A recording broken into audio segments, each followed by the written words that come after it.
Hello everybody. In the current affairs this week, the week ended 31st of March 2024. First of all, the Indian stock markets. The Indian stock markets, the Nifty 50 was up by around 1%. Nifty mid cap was up by around 1.5% and Nifty small cap was up by around 1%. The FIIs were net sellers to the extent of around 1,000 crores, while as the DIIs were buyers to the extent of more than 12,000 crores. The Nifty Realty was the biggest contributor to the strength of the Indian stock market, which was up by around 3%, but the Nifty IT was down by around 1%. As far as the commodity markets, the noteworthy movement was in gold, which was up by around 4%. As far as the US stock markets are concerned, the Nasdaq and S&P 500 were by and large unchanged. This weekend brought to end the financial year 23-24. In this year 23-24, the Nifty 50 was up by around 30%. The Nifty mid cap was up by around 60%, and the Nifty small cap was up by around 70%. The buying by FIIs returned on the Indian stock markets in a big way, where the FIIs pumped in money in the Indian stock markets to the extent of more than 20 lakh crores. The DIIs were buyers to the tune of more than 2 lakh crores.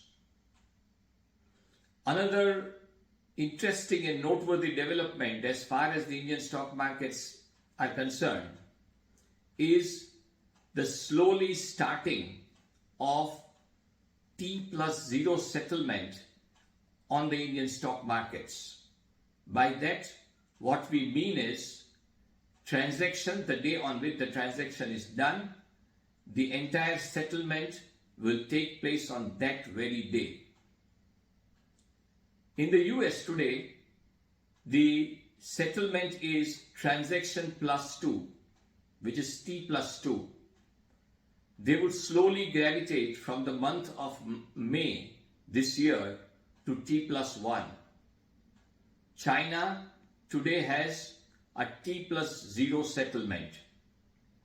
This talks of the kind of technology which is adopted by the Indian stock markets in its settlement system.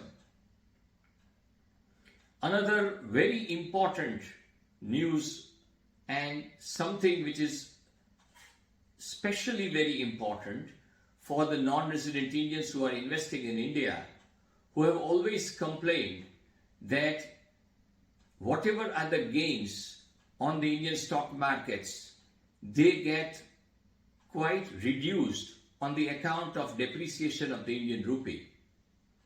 Now, what we came across through this week was a comment by the head of Asia Pacific Currencies Trading, Bank of America, who said that the Indian rupee is on the path of appreciation on a long-term basis against the US dollar. He's talking of not depreciation or a stagnation, but he's talking of appreciation of the Indian rupee against the US dollar. Small little news which I came across through this week, which I found to be quite interesting, was that there is a company in Japan which is existent since more than 1446 years, which is a construction company called Congo Cumi. I found it quite interesting. Another piece of interesting news was that after the sanctions of US on Russia, the Russian crypto exchanges transacted to the extent of 20 billion US dollars and transferred money on the basis of these crypto transactions.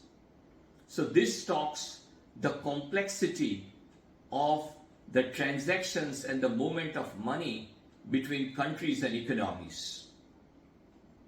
Lastly, one of the findings by Cisco has been that only 4% of organizations are mature to take on any cyber threats in India.